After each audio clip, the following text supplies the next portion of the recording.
আচ্ছা, আল্লাহ তাবারক ওয়া তাআলা কোরআনে কারীমের মধ্যে বলছেন, ওয়ামা আরসালনাকা ইল্লা রাহমাতাল লিল আলামিন।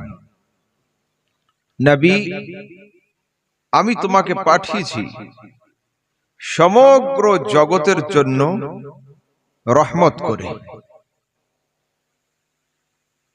এই রহমত কেমন? তা বলছে এই রহমতের তাফসিরে লেখা হচ্ছে রহমতের খাজানা করে। দুনিয়াতে যত রহমত আছে সব কিছু আল্লাহ তাবারক ওয়া তাআলা এই রহমতের মাধ্যমেই দিয়ে থাকেন। আলা হযরত ইমাম আহমদ রাজা রাহমাতুল্লাহ তাআলা আলাইহি লিখছেন, चमक तुझसे पाते हैं सब पाने वाले, मेरा दिल भी चमका दे चमकाने वाले। দুনিয়ায় সব কিছু চমকায় আয় মুস্তাফা তোমারই নূরে। দুনিয়ার সব কিছু আলোকিত হয় তোমারই নূরে। তুমি আমার দিলকেও চমকে দিয়ে দাও, তুমি আমার দিলকেও চমকে দিয়ে দাও। আমি জিজ্ঞাসা করছি, হুজুর আলা হযরত, আপনি শরীর চমকানোর কথা বললেন না কেন? চেহারা চমকানোর কথা বললেন না কেন? দিল চমকানোর কথা আসলো কেন? মৌলভী আহমদ রাজা, বুঝনি এখনো? দেহ চমকানো হলো সূর্যের কাজ। যখন রোদ হয়, সূর্য ওঠে পূর্ব গগনে, আপনি যদি রাস্তায় বের হয়ে যান তো সূর্যের আলো পুরো দেহকে রোশন করে দেয়। চাঁদনি রাতে যদি আপনি বের হন তো চাঁদের চাঁদনি আপনার দেহের উপরে পড়ে। কিন্তু আমি এমন জায়গা রোশনি করার জন্য, রৌশন করার জন্য আমি প্রার্থনা করছি যে জায়গাতে সূর্যের আলো পৌঁছয় না, চন্দ্রের আলো পৌঁছয় না, তার নাম হলো দিল। আয় মুস্তাফা, তোমার নূর এমন নূর, তোমার জ্যোতি এমন জ্যোতি, যে জায়গাতে সূর্যের কিরণ পৌঁছয় না সেই জায়গাতে তোমার কিরণ পৌঁছে যায়। সুবহানাল্লাহ, সুবহানাল্লাহ। বেশক যে জায়গাতে সূর্যের আলো যায় না, যে জায়গাতে চাঁদের চাঁদনি পৌঁছয় না, সেই জায়গাকে যদি রৌশন করতে হয় তো দুনিয়ার কোন প্রদীপ হবে না, ওখানে টর্চে মুস্তাফার দরকার রয়েছে। চলুন একটু আগের দিকে বোঝাই আপনাদেরকে। দুনিয়াতে আমরা সবাই এক খোদায় বিশ্বাসী। ও তো আমরা বিশ্বাসী এক খোদায়। সারা পৃথিবীর লোক এক খোদায় বিশ্বাসী নয়। কেউ দুই খোদায় বিশ্বাসী, কেউ তিন খোদায় বিশ্বাসী, কেউ বহু খোদায় বিশ্বাসী। লোক অনেক রকমের আছে সারা দুনিয়াতে। এত রকম হলো কেন? শোনেন, মৌলানা জালালউদ্দিন রুমি রহমতুল্লাহ তাআলা আলাইহি তার যুগ বিখ্যাত কিতাব মসনবিতে লিখছেন যে একটা অন্ধকার ঘর, বড় গোডাউন, ওতে কোনো আলো নেই। রাতের বেলা একটা হাতিকে ঢুকিয়ে দেওয়া হলো আর চারজন লোককে ঘরের মধ্যে নিয়ে যাওয়া হলো হাতি দেখার জন্য। অন্ধকারে হাতড়ে হাতড়ে হাতড়ে হাতড়ে একজনের হাত পড়লো হাতির শুঁড়ের উপরে। বাইরে আসলো, ওকে জিজ্ঞাসা হলো হাতি কেমন? বাঁশের মতো। আরেকজনকে নিয়ে যাওয়া হলো, ওর হাত পড়লো হাতির কানের উপরে। বাইরে আসার পরে জিজ্ঞাসা হলো হাতি কেমন? তা বলছে হাতি হলো তখতার মতো। আরেকজনকে নিয়ে যাওয়া হলো, ওর হাত দেওয়ানো হলো হাতির পায়ের উপরে। অন্ধকারে হাত দিল, বাইরে আসলো, কি বুঝলে? হাতি মোটা গাছের মতো। আরো একজনকে নিয়ে যাওয়া হলো, ওর হাত দেওয়ানো হলো হাতির পেট আর পিঠের উপরে। তো হাতি বড় জন্তু, ধরা তো যাবে না। ওকে বাইরে এনে জিজ্ঞাসা হলো হাতি কেমন? হাতি পাহাড়ের মতো। মৌলানা জালালউদ্দিন রুমি লিখছেন চারজনের নিয়ত তো একই ছিল, হাতি দেখা। কিন্তু ঘর থেকে বের হওয়ার পরে চারজনের রেজাল্ট চার রকম হলো কেন? রেজাল্ট একরকম হয়নি। কেউ বললে এইরকম মোটা, কেউ এইরকম, কেউ পাহাড়ের মতো, কেউ তখতার মতো। মাওলানা রুম লিখছেন ঘরের মধ্যে যদি একটা বাল্ব জ্বালিয়ে দেওয়া হতো তো চারজনের রেজাল্ট চার রকম হতো না, চারজনের রেজাল্ট একরকম হতো।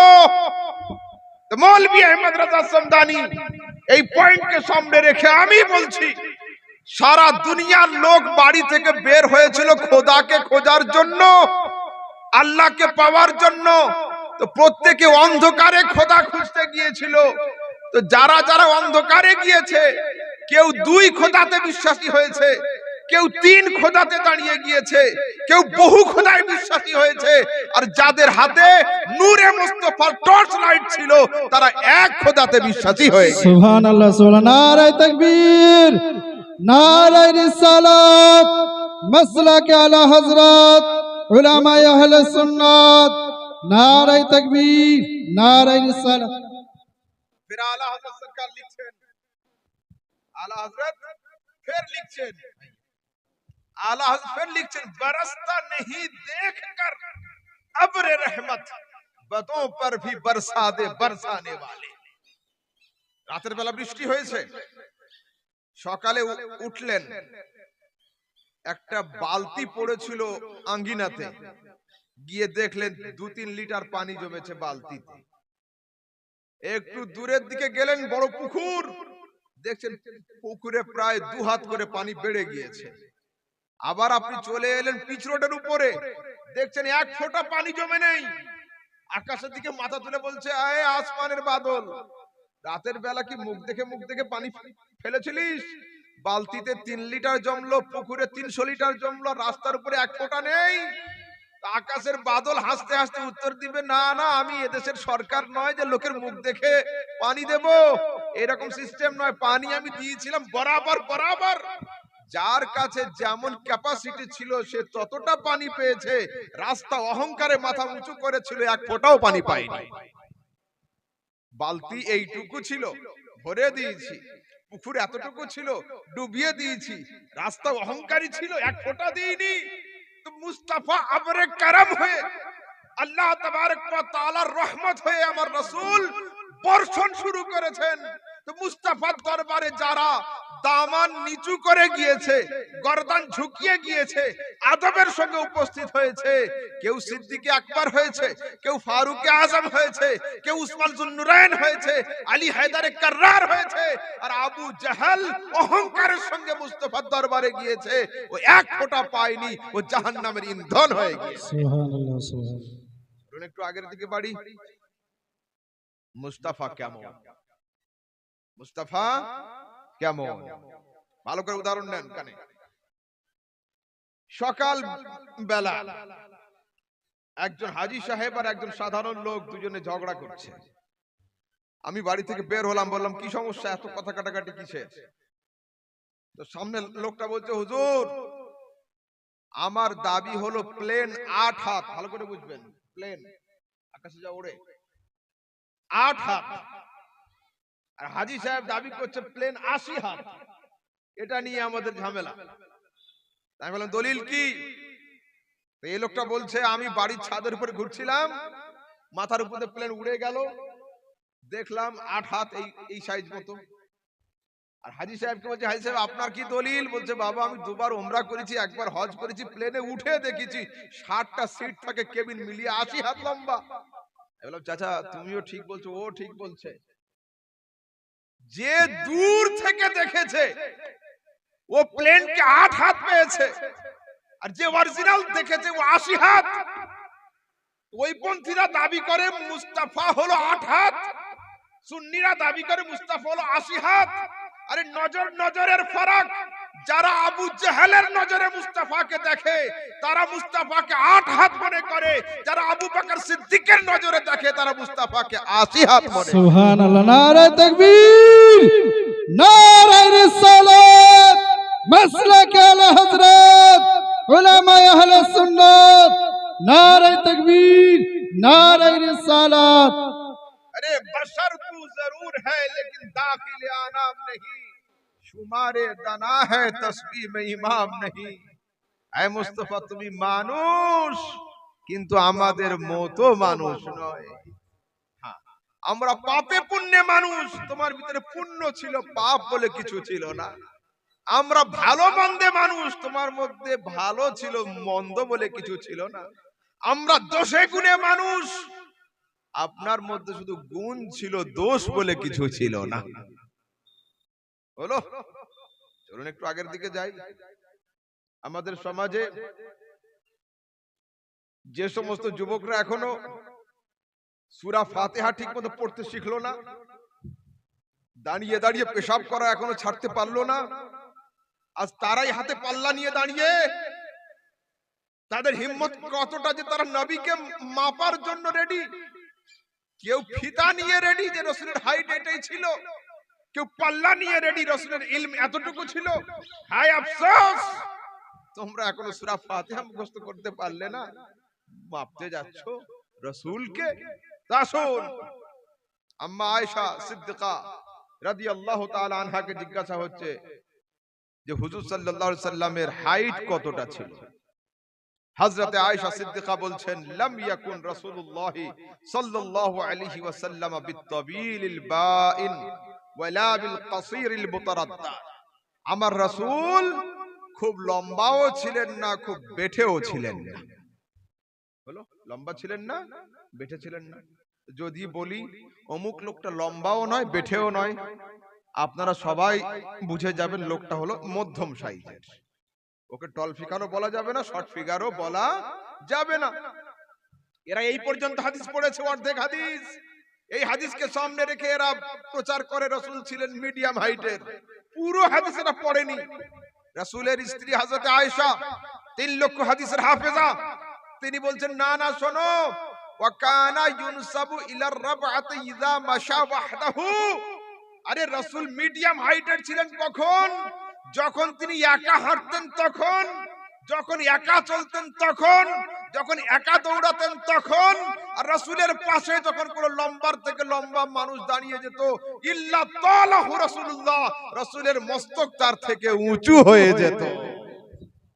রাসূল যখন একা থাকতেন দূর থেকে মনে হতো মিডিয়াম ছিলেন, কিন্তু রাসূলের পাশে যখন লম্বার থেকে লম্বা মানুষ যখন দাঁড়িয়ে যেত, রাসূলের মস্তক তার থেকে উঁচু হয়ে যেত।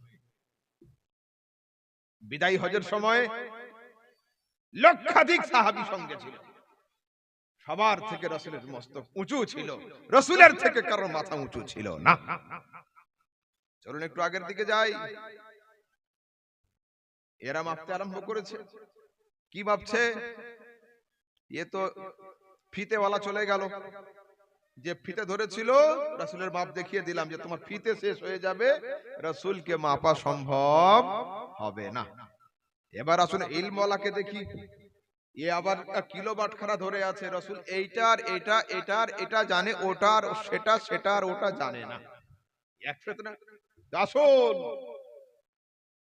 রাসূল আকরাম সাল্লাল্লাহু তাআলা আলাইহি ওয়াসাল্লাম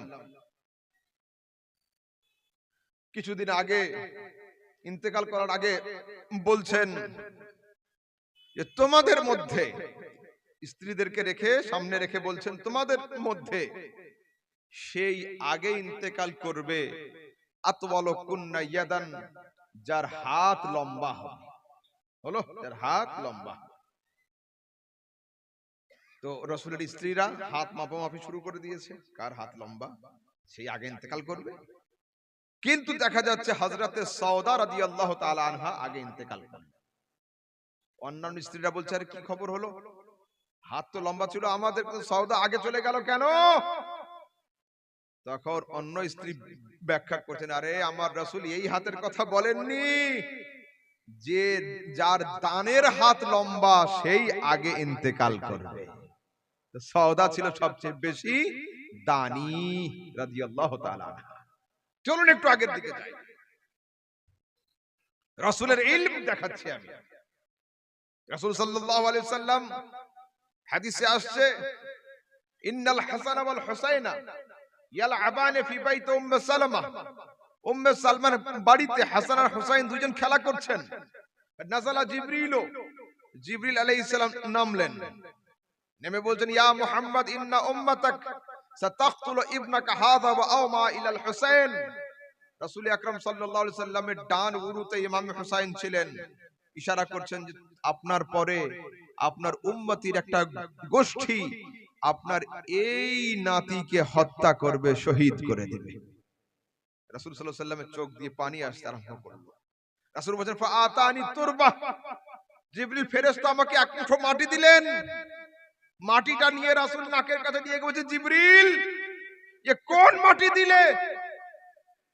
ফিহা রিহু কারবিন ওয়া বালা, আমি এই মাটির মধ্যে দিয়ে দুঃখ আর কষ্টের গন্ধ পাচ্ছি। এই যে কারবালা বলি না আমরা, এটা দুটো শব্দ, কার্বন বালা। কার্বন মানে দুঃখ, বালা মানে বিপদ। তো রাসূল বলছেন, জিবরিল এ কোন মাটি দিলে আমাকে? আমি এই মাটির ভিতর থেকে কারবালার গন্ধ পাচ্ছি। কি নাক আর কি চোখ আমার মুস্তাফার!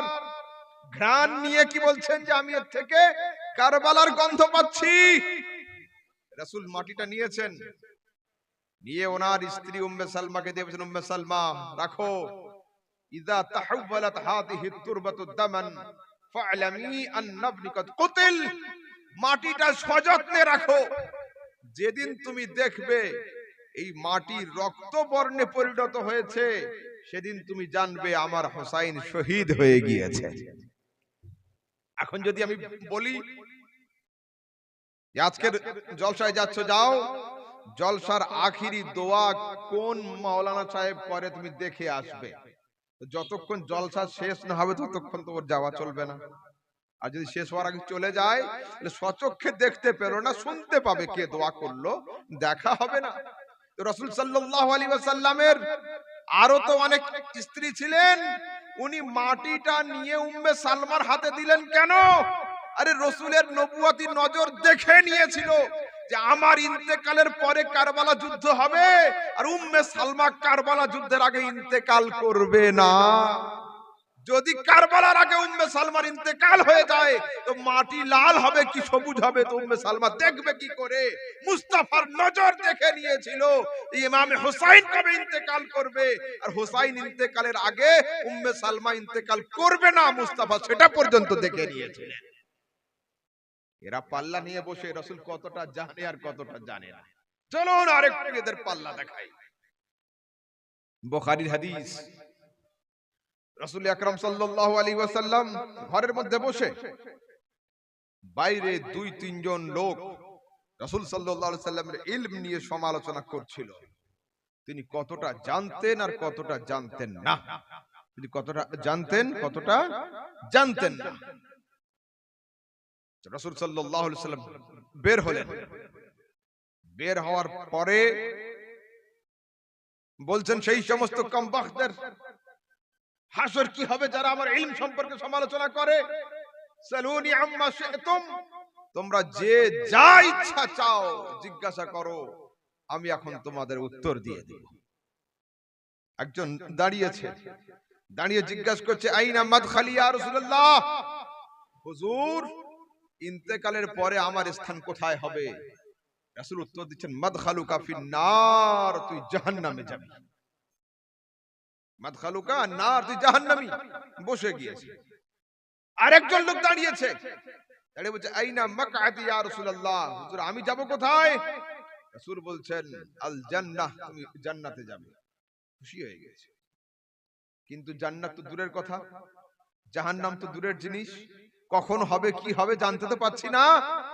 তো ওইখানে আরেকজন লোক ছিল, ওর আব্বা নিয়ে সমস্যা ছিল। ও যাকে বাপ বলে, গ্রামের বুড়ো চাচারা বলে, ওটা তোর বাপ নয়, অন্যজন তোর বাপ।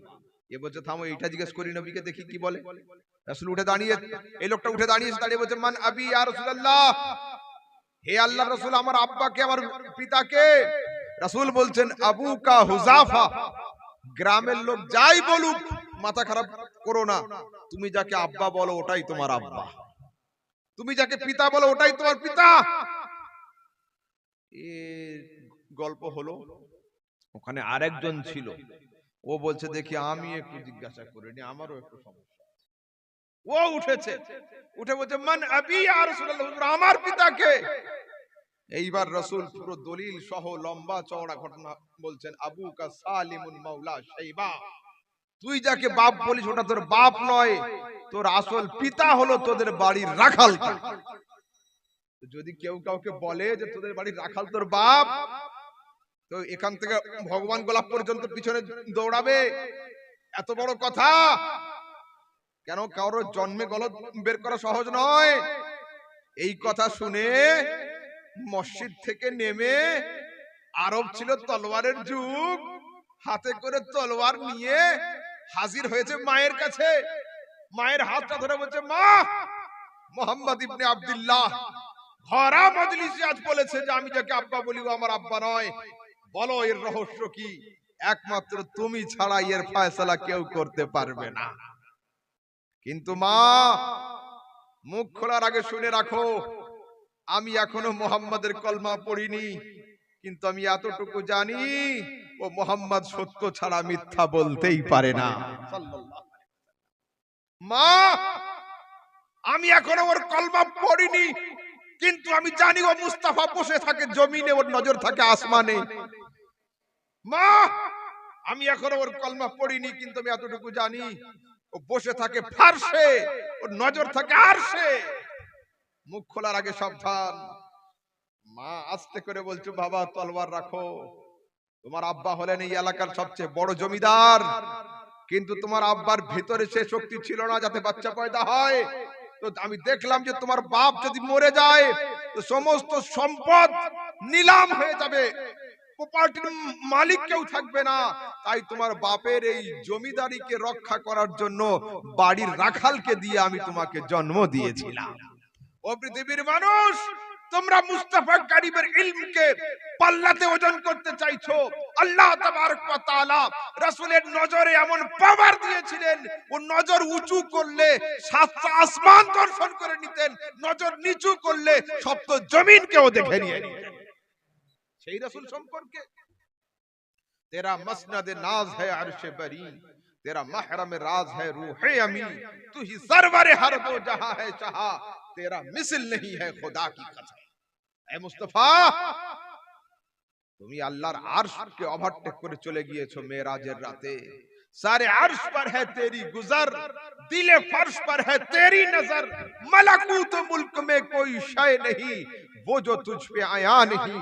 ऐ मुस्तफा, মেরাজের রাতে তুমি খোদার আরশকে অতিক্রম করে চলে গিয়েছো, আর জুমার দিনে 36 জন কাফেরের অন্তর জমিতে তুমি হালচষে দিয়েছো। ऐ মুস্তাফা, তোমার চোখে আর গায়েব বলে কি থাকতে পারে? তোমার চোখে আর অদৃশ্য বলে কি থাকতে পারে? তুমি সব দেখেছো। দুনিয়ার সবচেয়ে বড় গায়েবের নাম হলো আল্লাহ। আল্লাহর নাম হলো গায়েবুল গায়েব। ও এমন গায়েব যেটা হাওয়াসে খামসা আরবিতে পড়ানো হয়, পঞ্চ ইন্দ্রিয়। আল্লাহ পাক পঞ্চ ইন্দ্রিয়ের বাইরে, না তাকে ছোঁয়া যায়, না ধরা যায়, না চাখা যায়, না শোনা যায়, না দেখা যায়। মানুষের দেহে যে পঞ্চ ইন্দ্রিয়ের বাইরে, বর্তমান সময়ে সায়েন্স এখন 6 সেন্স বের করে দিয়েছে। আগে ছিল পঞ্চ ইন্দ্রিয়, এখন 6টা ইন্দ্রিয় হয়েছে। কিন্তু আল্লাহ পাক 6টা কেন, 100টা ইন্দ্রিয় বের হয়, প্রত্যেকটা ইন্দ্রিয়ের বাইরে থাকবে আল্লাহ। কেন? মাসে আল্লাহ, আল্লাহ ছাড়া দুনিয়াতে যা আছে সব মাখলুক কোনোদিন খোদাকে ইহাতার মধ্যে আনতে পারে না। লা তুদরিকুল আবসার, এই চোখ খোদাকে ধরতে পারে না। ঠিক আছে? তো আল্লাহ তাবারক ওয়া তাআলা রাসূল বলছেন, রাআইতু রাব্বি মাররাতান বিল বাসার মাররাতান বিল ফুয়াদ। আমি আমার খোদাকে দুইবার দেখেছি, একবার এই চর্মচক্ষু দিয়ে দেখেছি, একবার অন্তচক্ষু দিয়ে দেখেছি। ऐसा ऐसे कोबरा रिवायत है। और सियासत रिवायत रसूल बोलছেন, রাআইতু রাব্বি আযজা ওয়া জাল্লা ফি আহসানি সূরা فوضع كفه بين كتفي ووجدت بردها بين ثديي فعلمت ما في السماوات وما في الارض। আমি মুস্তাফা আমার খোদাকে সুন্দর কুদরতি চেহারাতে দর্শন করেছি। খোদার দুইখানা কুদরতি হাতকে রাখা হয়েছে আমার পিঠের উপরে। খোদার কুদরতি হাতের ঠান্ডাকে আমি অনুভব করেছি সিনা দ্বারা। ফালিমতু, আমি জেনে ফেলেছি, মা ফিস সামাওয়াতি ওয়া মা ফিল আরদ, আকাশ জমিনে যা আছে সব, আকাশ জমিনে যা আছে সব। খবরদার, রাসূল আকরাম সাল্লাল্লাহু তাআলা আলাইহি ওয়াসাল্লাম সম্পর্কে আমরা না ফিতা বের করব তার হাইট মাপার জন্য, না পাল্লা বের করব তার ইলম ওজন করার জন্য, কোনদিন নয়, কোনদিন নয়। শুনুন, রাত্রি অনেক হচ্ছে, বক্তব্য খুব লম্বা চওড়া করব না, আর কিছু কথা আলোচনা করে শেষ করব আমি। হ্যাঁ, দেখুন, আমাদের সমাজে বর্তমান সময়ে দ্বীন ও সুন্নিয়ত এ বিষয়ে আমরা উদাসীন। দেখবেন, পিতা বা দাদা যখন খুব বুড়ো হয়ে যায় এবং বুঝে ফেলে যে হয়তো আমার ইন্তেকাল হয়ে যাবে, মরণ আমার কাছে আসছে, তখন আমাদের সমাজের বয়স্ক গার্জেনরা কি করে বলুন তো? ছেলে, মেয়ে, বউ, বেটাকে ডেকে জমির দলিল, খতিয়ান নাম্বার, দাগ, কারোর নামে লিখে দিলে লিখে দিয়ে, রেজিস্ট্রি হলে রেজিস্ট্রি হয়ে, তারপরে যদি কারোর কাছে লেনদেন থাকে সেগুলো হিসাবপত্র বুঝিয়ে দেয় যে বাবা কখন কি হয়ে যাবে, আমার ইন্তেকালের পরে যেন তোমাদের অসুবিধা না হয়। ঠিক আছে? তো আজ পর্যন্ত আপনারা আমরা কি ইন্তেকালের আগে ছেলে মেয়েদেরকে ডেকে ইসলামের দাগ নাম্বার, আহলে সুন্নাতের খতিয়ান নাম্বার, মাসলাকে আলা হযরতের রোল নাম্বার বুঝিয়েছি? না, এটা বোঝাইনি আমরা। আমার জমির আলের উপরে যেন পাশের জমিওয়ালার পা না পড়ে সে কথা ওসিয়ত করছি, কিন্তু আহলে সুন্নাতের আলের উপরে যেন অন্য পন্থীর পা না পড়ে সেটা কিন্তু আমরা বোঝাইনি। হ্যাঁ, তাহলে আমরা কতটা দায়িত্ব পালন করলাম? এই জন্য খবরদার, দোকান যায় যাক, মাকান যায় যাক, বাড়ি যায় যাক, মরতে হবে সবাইকে একদিন। মরণের কথাকে স্মরণ রেখে ঈমান আকীদার দায়িত্ব যেমন আপনার উপরে ছিল, ইন্তেকালের আগে ছেলে মেয়েকে বুঝিয়ে দিয়ে তবে যান। লা তামুতুন্না ইল্লা ওয়া আনতুম মুসলিমুন, তোদের উপরে যেন ততক্ষণ মরণ না আসে যতক্ষণ তোরা খাঁটি মুমিন মুসলমান না হয়ে যায়। এই ওসিয়ত কোরআনে যেমন আছে, এক নবী নিজের ছেলের জন্য করেছিলেন, তো এইটা থেকে প্রত্যেকটা মানুষের উচিত হবে যে তারা তাদের ছেলে মেয়েদেরকে যেন এই নসিহত, এই ওসিয়ত যেন করে। খবরদার, তোমরা ততক্ষণ বাবা মরবে না যতক্ষণ তোমরা আহলে সুন্নাতের মানুষ হয়ে, সুন্নি হয়ে, দ্বীন ইসলামকে বুঝে নিয়ে মাসলাকে আলা হযরতের উপরে, হানাফি মাযহাবের উপরে দণ্ডায়মান না থাকো। শোনেন, ডাকাত থেকে বাঁচা অনেক সহজ, চোর থেকে বাঁচা অনেক সহজ, সবচেয়ে ভয়ের জিনিস হচ্ছে পকেট মার। এ আপনাকে চাও খাওয়াবে, পকেটও কাটবে। সেই জন্য কাফের থেকে বাঁচা সহজ, কেন এরা প্রকাশ্য। মুনাফিক থেকে বাঁচা সহজ, এরা প্রকাশ্য। কাফের থেকে বাঁচা সহজ, প্রকাশ্য। মুশরিক থেকে বাঁচা সহজ, প্রকাশ্য। কিন্তু মুনাফিক থেকে বাঁচা সহজ নয়। মুনাফিক হলো গোপন কাফের, ভিতরে কুফরি থাকে এদের, কিন্তু এরা প্রকাশ করে না। সেজন্য খবরদার, আমাদের সমাজে একদল লোক বেরিয়েছে, এরা শুধু খালি শিরকের ফতোয়া দিচ্ছে, শিরক আর শিরক, শিরক আর শিরক। দেখুন, ভারতের সংবিধানে সবচেয়ে বড় সাজার নাম কি? বড় শাস্তি কি? ফাঁসি। এর উপরে আর তো নাই। ফাঁসিতে মরে গেলে মরা লোককে কি তুলে আবার ফাঁসি দেওয়া হয় নাকি? একবারই শেষ। যদিও 50টা মার্ডার করে, কিন্তু একবারই ফাঁসি হবে, 50 বার ফাঁসি হবে না। তো এটাই সবচেয়ে বড় অপরাধ। তো সবচেয়ে বড় শাস্তি পেতে গেলে বড় অপরাধী হতে হবে, নয়তো বড় শাস্তি হবে না। আপনি হাটের দিনে আমাইপাড়া গেলেন, আর আমাইপাড়াতে গিয়ে আপনার সাইকেলের চাকা উঠে গেল এর পায়ের উপরে, এই অপরাধে কি ফাঁসি হবে আপনার? না, এই অপরাধে ফাঁসি হবে না। কেন? অপরাধ যদি ছোট হয় তো শাস্তি বড় হবে না। ইসলামের দরবারে সবচেয়ে বড় অপরাধের নাম হলো শিরক আর কুফর। শিরক আর কুফর, শিরক আর কুফরের থেকে বড় অপরাধ নেই। যারা মুশরিক ওরা জাহান্নামী, যারা কাফের ওরা জাহান্নামী। তো এত ছোট ছোট কথাতে শিরক আর বেদাত, শিরক আর বেদাত, শিরক আর কুফর, তার মানে কি আলু পটলের দামে কি শিরক আর কুফর বিক্রি হবে এখন সমাজে? রাসূল আকরাম সাল্লাল্লাহু আলাইহি ওয়াসাল্লাম বলছেন, লা আখাফু আলাইকুম আন তুশরিকু বিল্লাহি শাইআন মিন বাদি, আমি তোমাদের উপরে ভয় পাই না যে আমার ইন্তেকালের পরে তোমরা মুশরিক কাফের হয়ে যাবে। আমি এটা অবশ্যই জানি আলাইকুমুদ দুনিয়া, তোমরা দুনিয়াদার হয়ে যাবে, কিন্তু খোদার সঙ্গে শিরক তোমরা করবে না। যে রাসূল গ্যারান্টি দিয়েছেন যে মুসলমান কোনদিন শিরক করবে না, এরা শিরকের ফতোয়া।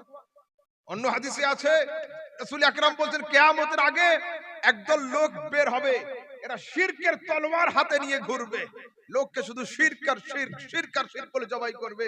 রাসূলকে জিজ্ঞাসা হচ্ছে হুজুর আইয়ুহুমা আকরাব, এই দুজনের মধ্যে শিরকের নিকটবর্তী কে হবে? যে শিরকের ফতোয়া দিবে সেই, না যাকে মুশরিক কাফেরের ফতোয়া দিবে সেই? রাসূল বলেন বালির রামি, যে শিরকের তলোয়ার নিয়ে ঘুরবে আর লোককে মুশরিক মুশরিক করে ফতোয়া দিবে, ওই শিরকের নিকটবর্তী হবে। যাকে মুশরিক বলে ফতোয়া দেবে ও শিরক থেকে অনেক দূরে সরে থাকবে। আমাদের সমাজে সেই জন্য শুনুন, মুনাফিক হলো সবচেয়ে ভয়ের কারণ। আমাদের সমাজে আলেম রূপী কিছু লোক থাকে, তারা মুনাফিক, এরা সরাসরি বিরোধিতায় আসে না। আর আরবিতে একটা প্রবাদ বাক্য আছে, আস-সাকিতু আনিল হাক্কি শায়তানুন আখরাস, সত্য কথা বলতে যে দ্বিধাবোধ করে ওর নাম হলো গোগা শয়তান। যেন খবরদার, ভালো কাজে মুখ খুলুন, খারাপ কাজের বিরোধিতা করুন। ভালো কাজের সাপোর্টে মুখ খুলতে হবে, খারাপ কাজের বিরোধিতায় মুখ খুলতে হবে। এখন আমার সমাজে বেশ কিছু এডুকেটেড যুবক বের হয়েছে, এরা আবার নিউট্রাল, নিজেদের দাবি করে we are neutral person, we can't say anything, আমরা কাউকে কিছু বলবো না, বলতেও পারবো না, আমরা নিউট্রাল। আচ্ছা, মোটরসাইকেল যারা চালান তারা জানেন নিউট্রাল, নিউট্রালে যত পিকআপে চাপ দেন কোনো দিকে গাড়ি যাবে না। ফোর হুইলারে গিয়ার দুই রকম থাকে, সামনের গিয়ার থাকে, ব্যাক গিয়ারও থাকে। তো হয় তোরা সামনের পন্থী হয়, না নয় পিছন পন্থী হও, যে কোনো একদিকে তো গিয়ার দে, ওটা নিউট্রাল। তো শোনেন নিউট্রাল কাকে বলে? একটা তিনতলা জাহাজ, হযরত তিনতলা জাহাজ পানিতে ভাসছে, 3 দিনের সফর, 3 দিন 3 রাত দুধ যাচ্ছে। ওই জাহাজের উপর তলাতে বেশ কিছু ছেলে আছে, মিডিল তলাতে আছে, নিচু তলাতেও আছে। একদম উপর তলাতে আছে এই আমি, আমার হযরত, আপনারা, এই ভাইটা, এই টাইপের 8-10 জন লোক আছে। আমরা যারা ভালো কাজের আদেশ, খারাপ কাজের নিষেধের সঙ্গে যুক্ত থাকি, ঠিক আছে? আর থামো, চা বিস্কুট একটু পরে, এখন না, বসো। তো 3 তলা জাহাজ হলো, জাহাজের উপর তলাতে আমর বিল মারুফ নাহি আনিল মুনকার, ভালো কাজের আদেশকারী, খারাপ কাজের বিরুদ্ধে আন্দোলনকারী আমাদের মতো কিছু লোক রয়েছে। জাহাজের মাঝখান তলাতে আছে ইউটিউব, ফেসবুক, ফ্রি ফায়ার আর পাবজি ওয়ালারা। এরা দুনিয়া এপার থেকে ওপার হয়ে যাক, শুধু মার মার ধর ধর, এদের কোনো চাপ নেই। এদের দাবি হলো যে যা করছে করুক, হলো। আর জাহাজের নিচু তলাতে আছে বেশ কিছু শ্রমিক ভাইয়েরা, ওরা যাচ্ছে আরব কাজ কামের জন্য, রাজমিস্ত্রি, হলো। তো 3 দিন 3 রাত থাকতে হবে, পানির তো দরকার। ওদের কাছে বালতিও ছিল, দড়িও ছিল। ওরা বালতিতে দড়ি বেঁধে নদী থেকে, সমুদ্র থেকে পানি তুলছিল গোসলের জন্য, বাথরুমের জন্য, অজুর জন্য। কিন্তু চলন্ত জাহাজ, বড় সমুদ্র, পানি তোলা একটু ঝামেলা। ওদের হেডমিস্ত্রি বলল, আরে এত কষ্ট না করে ওদের ব্যাগে তো সেনি আছে, হাতুড়ি আছে, বের করে জাহাজের তলায় একটা ছোট ফুটো করে নে, তাহলে বালতিও লাগবে না, দড়িও লাগবে না, সহজে পানি উঠবে। তো হেডমিস্ত্রির প্ল্যান, হ্যাঁ, লেবার তো না বলতে পারে না, ও সঙ্গে সঙ্গে ব্যাগ থেকে সেনি আর হাতুড়ি বের করে ঠক ঠক ঠক শুরু করে দিয়েছে। উপর থেকে আমরা 3 জন হুজুর আর ওই ছেলেটা 4 জন দৌড়ে নামছি, যা হয় হবে, জাহাজ ফুটো করতে দেব না। এরা ফ্রি ফায়ার আর পাবজির নেশায় বলছে, হুজুর তোমাদের মাথা কি খারাপ হয়ে গেল? তোমরা তো উপর তলার লোক, নিচে নিয়ে টেনশন করছো কেন? যারা ফুটো করেছে ওরা ডুবে মরবে, তোমরা চুপচাপ ঘুমিয়ে থাকো। এই যুক্তি ঠিক হলো? এই যুক্তি ঠিক হলো না? জাহাজ যখন ডুববে শুধু নিচু তলাটা ডুববে না, 3 তলাই ডুববে। গ্রামে যখন আগুন লাগবে, পীর সাহেব আর মুফতি সাহেবের ঘর বাদ যাবে না, ওতেও আগুন লাগবে। আর পানি ঢালার লোক যদি অনেক জমে থাকে, তো যদি পুরো ঘর না পুড়ে যায় তো ধোঁয়া ধুলো কাদা ছাই মাটি অবশ্যই লাগবে। সেই জন্য ভালো কাজে মুখ খুলতে হবে, খারাপ কাজের বিরোধিতা করতে হবে, অন্যথায় এই সমাজ অন্ধকারাচ্ছন্ন হয়ে যাবে। এই সমাজে আলো বলে কিছু খুঁজে পাওয়া যাবে না। और तुम पर मेरे आका की इनायत न सही नजदियो कलमा पढ़ाने का भी एहसान गया। अरे যদি জুলুসে না বের হস না বের হ, তোরা যদি মিলাদ ক্যাম্প না করিস না কর, এতটুকু শুকরিয়া তো আদায় কর যে খোদা তোদের ছেঁড়া তারকে, আমার রাসূল তোদের ছেঁড়া তারকে জুড়ে দিয়ে ট্রান্সমিটার পর্যন্ত পৌঁছে দিয়েছে। এইটুকু শুকরিয়া তো আদায় কর। হাঁটবো আমরা, পায়ে ব্যথা তোমাদের, চুমো খাবো আমরা, চোখে লাগবে তোমাদের, শিরনি খাবো আমরা, পেটে গ্যাস হবে তোমাদের। বড় আফসোস, বড় আফসোস। কয়েকদিন আগে বেশ কিছু মানুষ আমাকে জিজ্ঞেস করলো যে হুজুর, হুগলিতে তবলিগি জামাতের ইজতেমা হচ্ছে, যাওয়া চলবে? আমি বললাম শোনো, শুধু তুমি যাবে কেন, আমাকেও নিয়ে চলো, কিন্তু তবলিগি ভাইদের কাছে একটা শর্ত আছে। তো কি শর্ত হুজুর? বললাম ওখানে 3 দিন 3 রাত বিশ্ব ইজতেমা হবে, শুধু তুমি গেলে হবে না, আমিও যাব।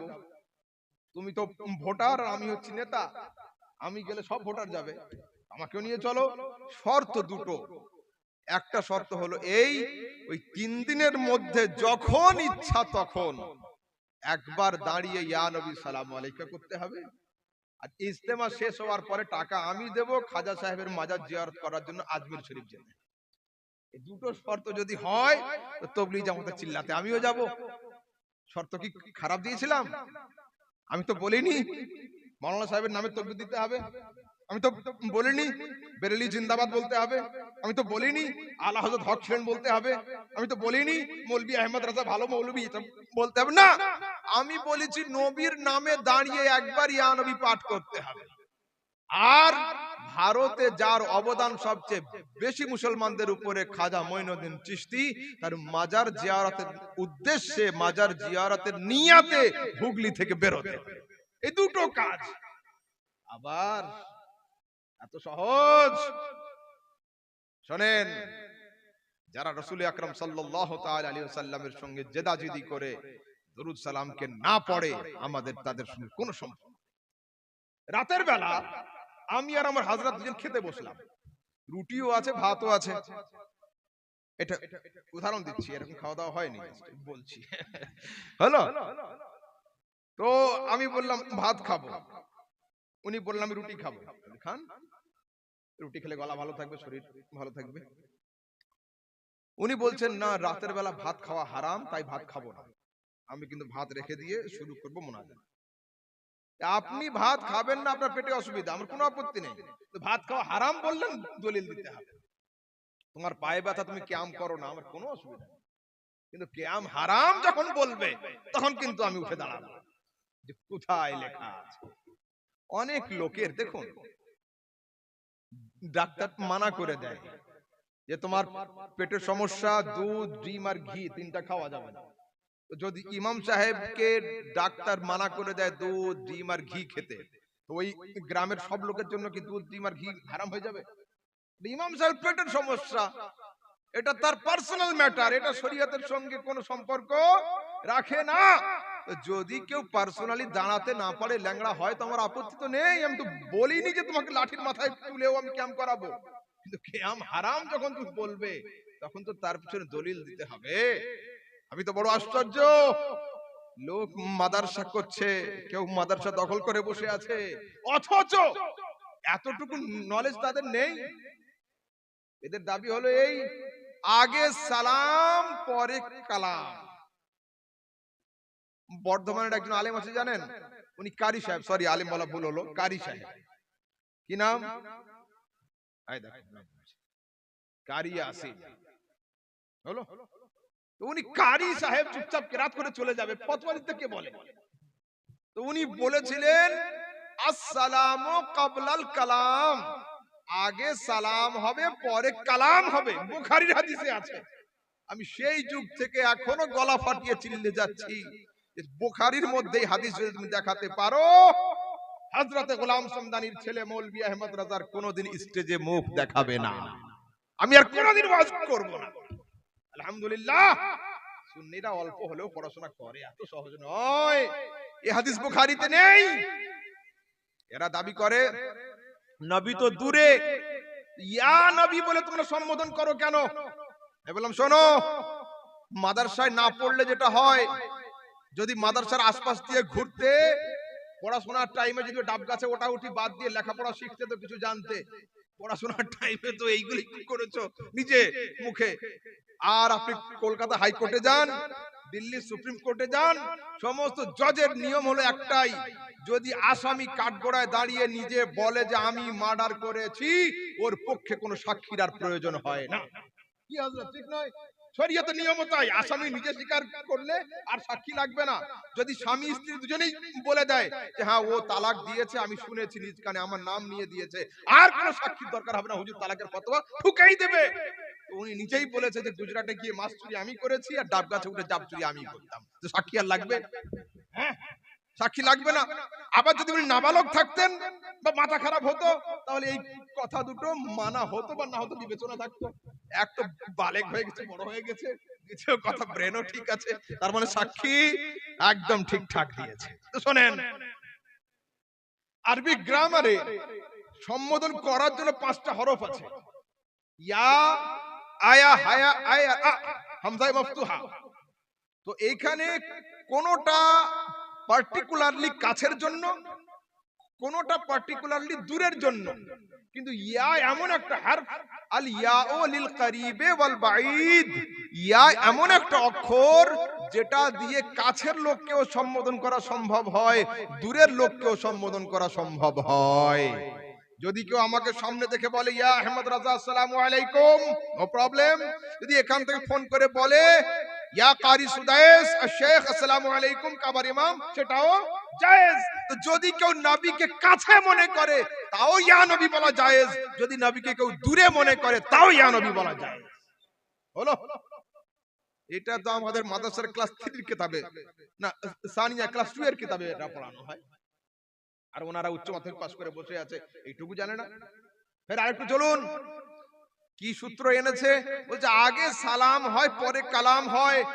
আমি বললাম আহা, যদি কাফিয়াটা একটু পড়তে, শাহরে জামিটা যদি পড়তে, হ্যাঁ কাফিয়ার শাহরে জামি যদি পড়তে, ওয়াজনে শা'র ছন্দ মেলানোর জন্য মুকদ্দম মুআখার দুটোই যায়, ছন্দ মেলানোর জন্য অগ্র পশ্চাৎ দুটোই জায়েজ। যদি কেউ বলে আসসালামু আলাইকা ইয়া নবী, এটাও জায়েজ। আর যদি ছন্দের ওজন ঠিক রাখার জন্য বলে ইয়া নবী সালামু আলাইকা, এটাও জায়েজ। গ্রামার, ঠিক আছে? দেখুন, গ্রামারের কোনো ধর্ম হয় না, ঠিক আছে? ম্যাঙ্গো মানে আম, হিন্দুদের পণ্ডিত পড়লেও আম, মুসলমানদের মৌলবি পড়লেও আম, শিখেদের গুরু পড়লেও আম, নাস্তিক পড়লেও আম। ইউ মানে তুমি, যে পড়বে অনুবাদ তুমিই হবে, ঠিক আছে? ধরুন আগের দিকে এই দুটো দলিলে যদি না হয়, আসুন সিহাসিত্তার হাদিসের মধ্যে সাহাবী এসে বলছেন ইয়া রাসূলুল্লাহ আসসালামু আলাইকা, আগে নবীকে ডেকেছেন, পরে নবীকে সালাম দিয়েছেন। কুফা হাইকোর্টের চিফ জাস্টিস হযরত আলী শেরে খোদা রাদিয়াল্লাহু তাআলা আনহু, উনি জান্নাতুল বাকির কবরস্থানে গিয়ে বলছেন ইয়া আহলাল কুবুর আসসালামু আলাইকুম। উনি আগে মৃতদেরকে সম্বোধন করে ডেকেছেন, তারপরে উনি সালাম দিয়েছেন। যদি না হয়, চলুন আরেকটু আগের দিকে যাই। তাফসীরে রুহুল বায়ান, জগৎ বিখ্যাত কিতাব, যে কিতাবের একটা লাইন পড়ার মতো যোগ্যতা এদের মধ্যে নেই। এই কিতাবের মধ্যে হযরতে জামি রাহমাতুল্লাহ আলাইহির শেরকে নকল হচ্ছে কি, ইন্নামাল ফাওজ ওয়াল ফালাহু লাদাইকা ইয়া নবী আল্লাহ আসসালামু আলাইকা। ওখানে আগে ইয়া নবী আল্লাহ বলে ডাকা হয়েছে, পরে আসসালামু আলাইকা বলা হয়েছে। চলুন, এরা তো না আরবি জানে না উর্দু, একটা ফার্সি কিতাবের রেফারেন্স দি। ফার্সি তো জানেই না এরা। ফার্সি শেখ সাদির নাম শুনেছেন? হ্যাঁ, শেখ সাদির দুটো কিতাব, গুলসতার বোস্তা। তো শেখ সাদি লিখছেন যে ওয়াসফাত কুনাত সাদি আজনা তামাম আলাইকা সালাত আয় নবী ওয়াস সালাম। শেখ সাদি লিখছেন আয় নবী ডেকেছেন আগে, পরে তিনি ওয়াস সালাম বলে সালাম দিয়েছেন। আলহামদুলিল্লাহ, গ্রামার আর্টিকেল গত দিক দিয়ে কোন দিক দিয়ে ইয়া নবী সালামু আলাইকাকে কেউ রং বলে প্রমাণ করতে পারবে না। আবার আসুন, আরো একটা পয়েন্ট দিচ্ছি। কোরআনে কি বলেছেন আল্লাহ? ইয়া আইয়ুহাল্লাযীনা আমানু সাল্লু আলাইহি ওয়া সাল্লিমু তাসলিমা। তোমরা দরুদ পড়ো এবং বেশি বেশি করে সালাম দাও। বচন কটা বাংলায়? বচন বচন তিনটে, এক বচন, দ্বিবচন, বহু বচন, ওয়াহিদ, তাসনিয়া, জামা। একটা হলে এক বচন বলে, দুটো হলে দ্বিবচন বলে, আর মিনিমাম 3 থেকে নিয়ে যত হোক এটার নাম বহু বচন। তো রাসূলের ক্ষেত্রে আল্লাহ দরুদ পড়তে বলেছেন, শুধু দরুদ। আর সালামের ক্ষেত্রে কি বলেছেন? সাল্লু আলাইহি সাল্লিমু তাসলিমা। বেশি বেশি বেশি তখন হয় যখন মিনিমাম 3 হবে, 3-এর উপরে হলে তবে বেশি। তো আমাদের ইয়া নবীটা মিলিয়ে নেন। ইয়া নবী সালামু আলাইকা 1, ইয়া রাসূল সালামু আলাইকা 2, ইয়া হাবিব সালামু আলাইকা 3, হয়ে গেল বহুবচন। সাল্লু আলাইহি ওয়া সাল্লিমু সালাওয়াতুল্লাহ আলাইকা, একবার দরুদ, 3 বার সালাম, একবার দরুদ। আল্লাহ যেমন পড়তে বলেছে সুন্নিরা ঠিক তেমনই পড়ে। চলুন আরেকটু আগে একটা পয়েন্ট দিই। ইয়া নবী নিয়ে তো ঝামেলা সমাজে, ভালো করে বুঝে নেন। পয়েন্ট হালকা হবে কিন্তু পাহাড়ের থেকে ভারী হবে। শোনেন, ইয়া নবী নিয়ে তো ঝামেলা, ইয়া আল্লাহ নিয়ে কি ঝামেলা আছে? না। ওয়াহাবি হোক, দেওবন্দি হোক, তবলিগি হোক, মাযহাবি হোক, লা মাযহাবি হোক, আহলে হাদিস হোক, গায়র মুকাল্লিদ হোক, বেরেলি হোক, দেওবন্দি হোক, যেই হোক না কেন, ঝামেলা হচ্ছে ইয়া নবী নিয়ে। ইয়া আল্লাহ নিয়ে কোনো সমস্যা নেই। মৌলভী সাহেব যদি পাহাড়ের মতো লম্বা চওড়া হয়, ধরুন ওকে, বল ভাই 30 পারা কোরআনের 114টা সূরার মধ্যে তুমি যদি ইয়া আল্লাহ দেখিয়ে দিতে পারো, আমি তোমার সঙ্গে 40 দিনের জন্য চিল্লায় চলে যাব। আহমদ রাজা কেরমান। শোনেন, জওয়ান আছি, হুঁশে আছি, এখন ব্রেন খারাপ হয়নি আমার, ঘুমও আসেনি। পুরা 30 পারা কোরআনের মধ্যে কোন জায়গায় ইয়া আল্লাহ শব্দ কেউ দেখাতে পারবে না। ইয়া আইয়ুহান নবী আমি দেখাবো, ইয়া আইয়ুহার রাসূল আমি দেখাবো, ইয়া আইয়ুহাল মুজাম্মিল আমি দেখাবো, ইয়া আইয়ুহাল মুদাসসির আমি দেখাবো। পুরা কোরআনের মধ্যে ইয়া আল্লাহ শব্দ নেই। ভাইরা, এই সমস্ত দুই একটা পয়েন্ট মাথায় রাখো। স্কুল হোক, কলেজ হোক, ইউনিভার্সিটি হোক, মক্তব হোক, সিনাকে চওড়া রাখবে, গর্দনকে উঁচু রাখবে। খবরদার কোন জায়গায় হারার চান্স নেবে না। কেন? তুমি তো জেতা পার্টির ভোটার, তোমার মাথা নিচু হবে কেন? যারা হেরেছে পার্টি তারা মাথা নিচু করবে। খবরদার নয়। ইয়া আল্লাহ পুরো কোরআনে কোন জায়গাতেই নেই। বাস এই পর্যন্ত শেষ করছি। আরো কিছু বলার আছে? আর কোন প্রশ্ন হবে? আর শুনুন, একটু মহিলাদের জন্য দুটো কথা বলি। আর 10 মিনিট বলি? আচ্ছা আচ্ছা, শোনেন, আমাদের সমাজ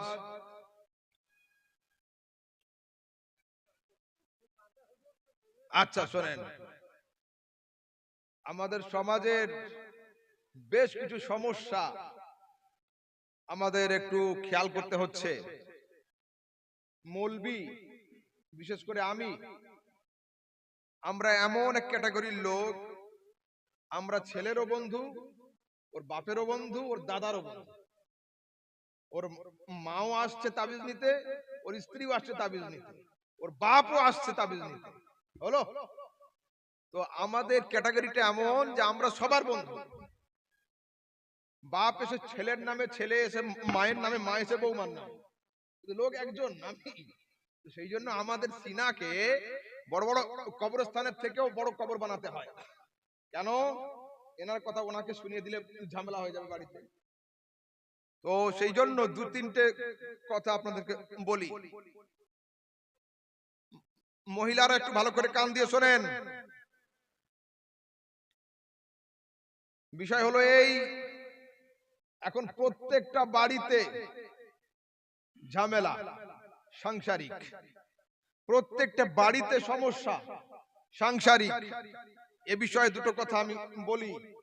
সেটা হলো এই যে গ্রামে যদি কোনো মহিলা ভালো জামাই পায়, ও গ্রামের মেয়েদের কাছে খবর দেয় যে আমার জামাই এত ভালো, আমার মেয়ে যা বলে ও তাই শোনে। আমার মেয়ে যদি উঠতে বলে আমার জামাই ওঠে, মেয়ে বসতে বললে আমার জামাই বসে। হলো, এইবার ওর ছেলে একটা মেয়েকে বিয়ে করে নিয়ে এসছে, দেখাশোনা হয়ে বৌমার কথা যদি ওর ছেলে যদি শোনে, ওই মেয়ে কিন্তু অন্যজনের কাছে গিয়ে বলছে যে আমার ছেলে বউয়ের গোলাম হয়ে গিয়েছে, ও আর আমাদের নেই, বউ যা বলে তাই শোনে। বিচার কি ঠিক হলো? বিচার ঠিক হলো না। আপনার জামাই যদি আপনার মেয়ের কথা শোনে, এটা খুব ভালোভাবে নিচ্ছেন, কিন্তু আপনার ছেলে যদি বৌমার দুটো কথা শোনে ভালোবাসার খাতিরে, আপনি এটাকে নেগেটিভ মাইন্ডে নিচ্ছেন কেন? ঝামেলা তো এইখানেই, ঝামেলা এইখানেই। দ্বিতীয় কথা শোনেন, বাড়িতে মাই হলো সংসার ভাঙার মূলে। যে বাড়িতে তালাক তালাক তালাক হচ্ছে, এর বীজ বপনকারী হচ্ছে মা। কিভাবে? মায়ের ফজিলত বলবো একটু পরে শোনেন। ঠিক দুপুর 12টার সময় মা ফোন করবে, একবার রিং হবে, দুবার রিং হবে, তিনবার রিসিভ হবে। মা কি করছো? এই তো শ্বশুর শাশুড়িকে খাইয়ে আমি উঠলাম। আচ্ছা আচ্ছা ঠিক। পরের দিন আবার কিন্তু ফোন করবে, ওই দুপুরেই ফোন করবে যখন ব্যস্ত থাকে মেয়েরা। কি করছো মা, এতক্ষণ ফোন ধরতে দেরি কেন? ও এই জামা কাপড় কাচছিলাম, তোমার জামাইয়ের, আমার শ্বশুরের, শাশুড়ির সব জামা কাপড় আজকে কাচা। আচ্ছা আচ্ছা। ফের তৃতীয় দিনে ফোন করবে, মা কি ব্যাপার আজকের ফোন তাড়াতাড়ি ধরছো না কেন, কি হলো? বলছো ওই সবার খাওয়া দাওয়া হলো, থালা বাসন ধোয়া হলো, এইবার তোমার নাতি নাতনি গুলো নিয়ে বসেছি, সারাদিন কাজ আর কাজ। হলো, এইখানে ওর মা কিন্তু ছোট্ট করে মেয়ের কানে দিয়ে দিবে, তুমি তো আমার বাড়িতে রানীর মতো ছিলে, শ্বশুর বাড়ি গিয়ে তুমি চাকরানি হয়ে গেছো মা, এত কাজ করছো। এই যে ছোট বীজ ভরে দিল, ফিতনার দানা ছড়িয়ে দিল, মেয়ের কানে কিন্তু আস্তে আস্তে ফিতনার গাছ শুরু হয়েছে। 3 দিন পরে হঠাৎ করে জামাইয়ের একটা ভুল দেখে, তোমার সংসারে আমি থাকবো না, আমাকে দিয়েছো, হয় তালাক দাও নয় আমি সুসাইড করব। আই আফসোস, না তালাকের দায়িত্ব আল্লাহ তোমাকে দিয়েছে, না সুসাইডের হক তোমাকে দিয়েছে। কোরআনে আল্লাহ পাক বলেন ওয়া বিয়াদি উকদাতুন নিকাহ, পুরুষের হাতে আমি আল্লাহ নেকার বন্ধন দিয়েছি। পুরুষ চাইলে বিবাহের গিট মেরে রাখবে, পুরুষ চাইলে তালাক দিয়ে আজাদ করে দিবে। তালাকের হক ইসলাম মহিলাকে দেয়নি, আর সুসাইডের হক কাউকে দেয়নি। বীজকে ছড়ালো মা, অথচ ওর মা ওর বাপের সংসারে ওর চাইতে বেশি খাটনি করে। এ নতুন বৌমা বলে এখনো ছাড় পায়, ইয়ে পুরাতন হয়ে গিয়েছে, ওর 4 ডাবল কাজ এ করে, কিন্তু মেয়েকে গরম করে দিল যে তুমি আমার বাড়িতে থাকতে রানীর মতো, ওখানে গিয়ে তুমি চাকরানি হয়ে গেছো। খবরদার নয়, সংসার ভাঙবেন না। শোনেন, আবার একটা পয়েন্ট নেন, প্রত্যেক বাড়িতে ঝামেলা হতেই পারে। রাসূল আকরাম সাল্লাল্লাহু আলাইহি সাল্লাম হযরতে ফাতেমাকে যা ভালোবেসেছেন, ওই রকম ভালো দুনিয়াতে কোনো বাপ কোনো মাকে কোনো মেয়েকে বাঁচতে পারে না। কিন্তু রাসূলের কানে খবর গিয়েছে যে হযরতে আলী একটু নারাজ হয়ে গিয়েছে ফাতেমার উপরে। সংসার তো, মানুষ তো। হযরতে ফাতেমা বাড়িতে এসেছেন, রাসূলের দরজায় আওয়াজ হচ্ছে ঠক ঠক ঠক ঠক।